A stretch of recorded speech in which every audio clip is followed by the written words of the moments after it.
Pacific Crest Trail. That trail runs from Canada down to Mexico, but that entire trail is 2,650 miles. Have you ever wondered why God just doesn't simply remove the hard things from our lives? It's because sometimes that very thing that we're asking God to remove is the very thing He's using to strengthen us. We're a new creation in Christ Jesus, and that made me think about that butterfly. It's flying all around, the beauty on its wings and the endurance that it takes to get there. And He says, there are so many times that I want to quit, but I know that I'm not going to quit. I'm just going to push harder. I'm going to go for it.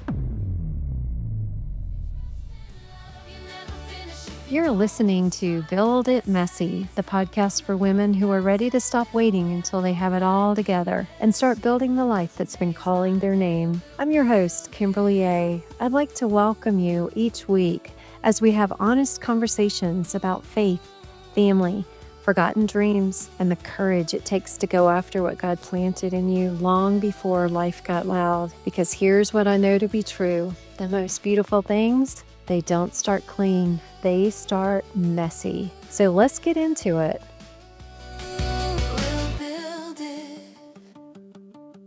Hey there, it's Kimberly A, and welcome to Build It Messy. Here we are again. Thank you for showing up. Thank you for coming along for the ride. I wanted to share with you a little adventure that we recently went on.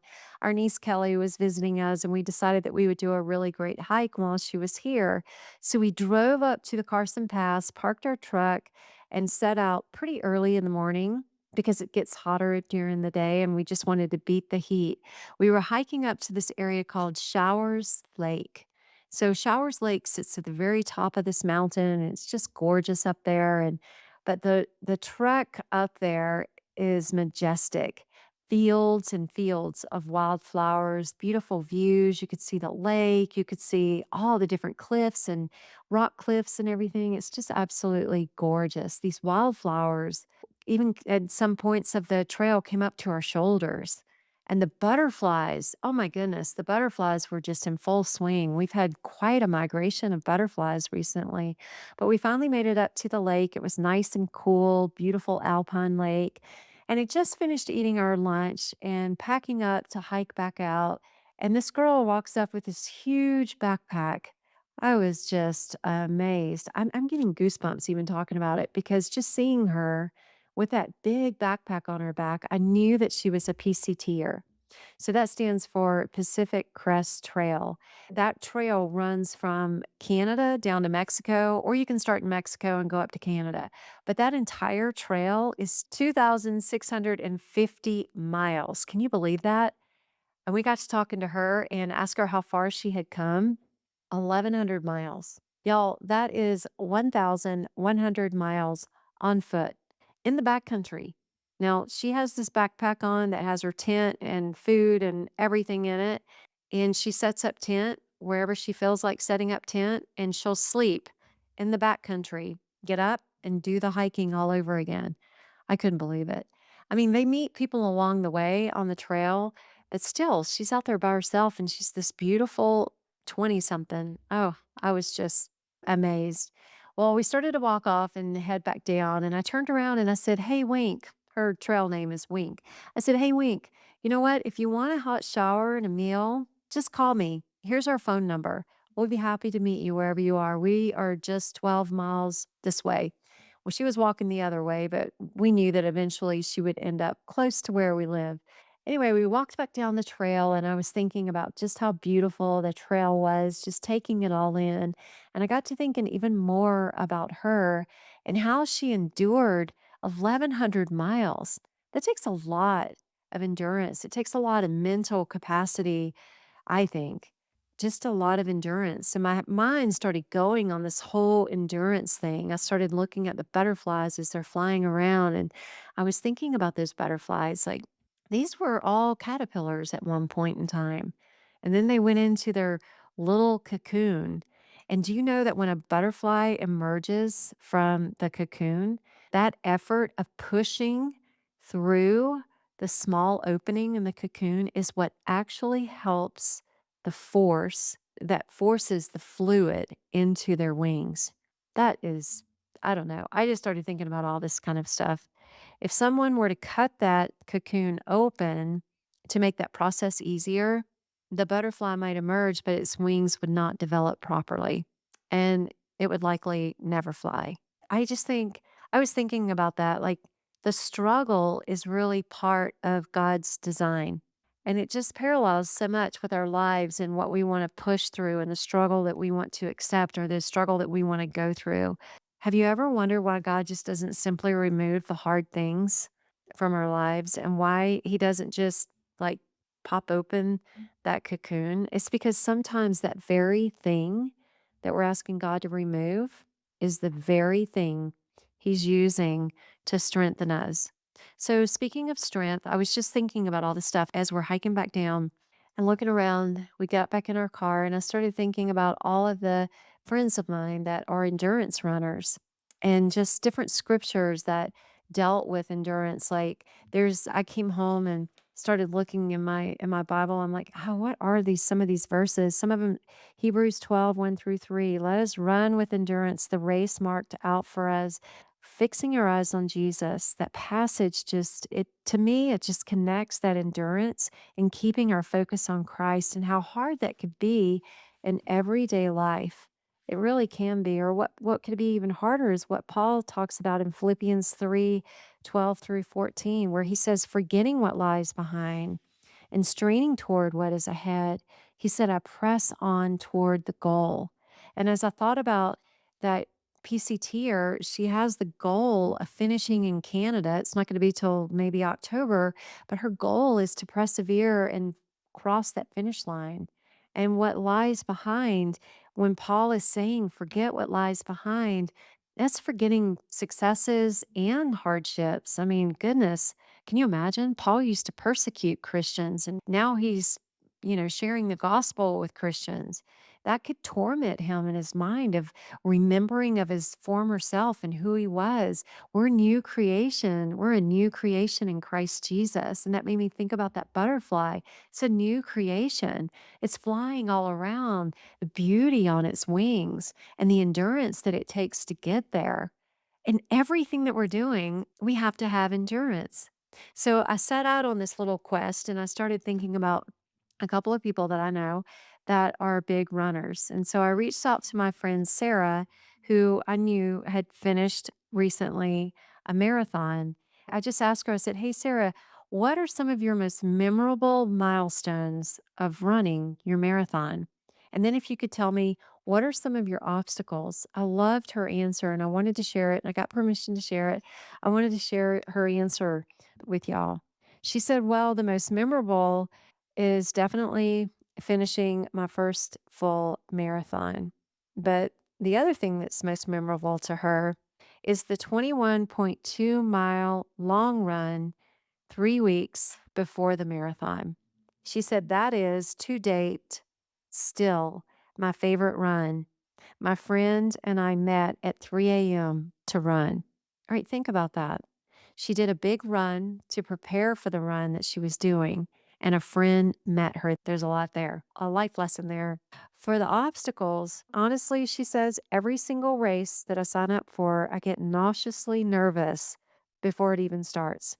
I almost always cry and want to quit before it even starts. I think it's more the fear of not being able to hit the standard that I've set for myself. So, a standard that she set for herself and wanting to make sure that she has pushed through it and that she's meeting that standard. But then she also writes, also, there's a mental load of a long training block that can also be an obstacle. There's training that goes into that. Yes. 16 to 20 weeks is a long time to just stack bricks and not see any fruit of your labor. I could really unpack this so much. And then she says, the way I feel when it's over is what keeps me coming back. It's a reminder to myself that no matter how hard I think something is, I can do it. Now she has her sights set on a 50-mile track run in May.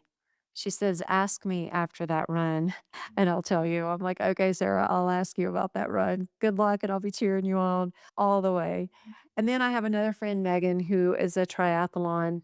She's not only that, she is a beast. She will climb the mountain and ski down it. She's also run marathons and and she's done triathlon, she's done it all. She's even in the one cross country Hall of Fame or something. She's amazing. My memory, while I'm going through all this enduring stuff, these are the things that are coming to me. And I just wanted to share some of this stuff with you because I really think it might help you in your life just to keep pushing forward when you hear other people's stories.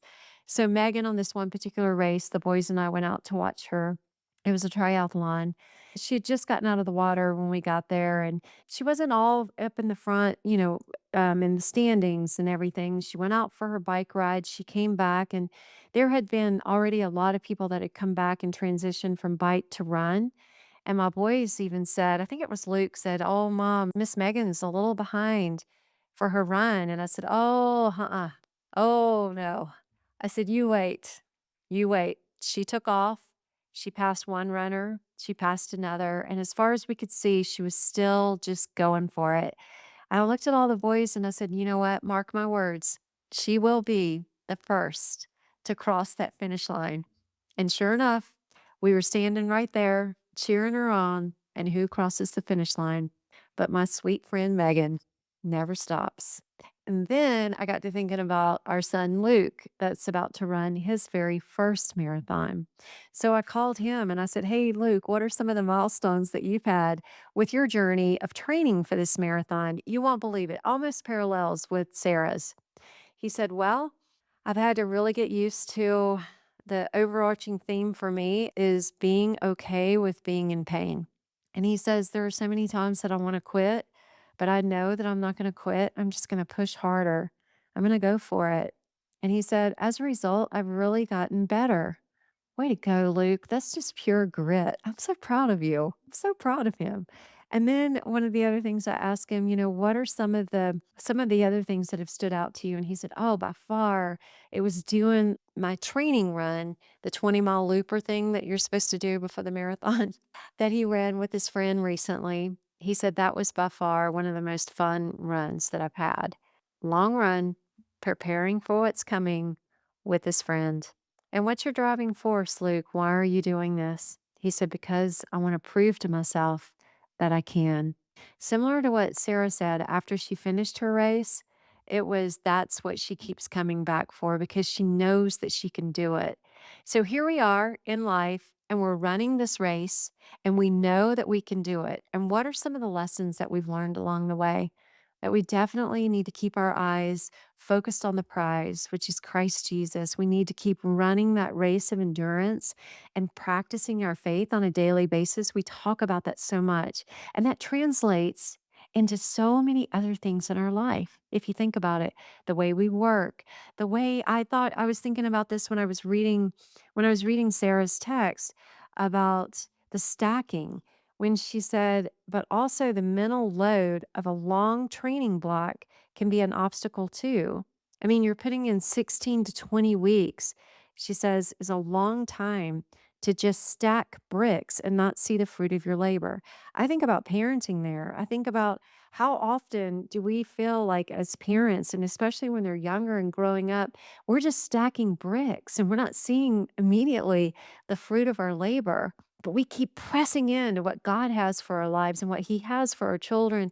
And that, in the end, the way we feel when it's all over is what keeps you coming back because there are little wins along the way. There's little bright spots along the way. Look for those. As I saw those beautiful wildflowers along the way, look for those wildflowers. Just stop and take some pictures of them. Notice the butterflies and think about the struggle that they had to go through to get where they are. There are so many things in our beautiful hiker. Oh my goodness. Let's just go back to that. I get a text. I would love to take you up on that hot shower and that amazing meal. Where are you? We went to pick her up. We brought her home. We brought her in. She washed her clothes. Oh, it was hilarious. She said, "Can I rinse out my socks before I put them in the washing machine?" Oh, yes, definitely. And her shoes went down in the garage on her own accord. She knew that's probably the best place for them.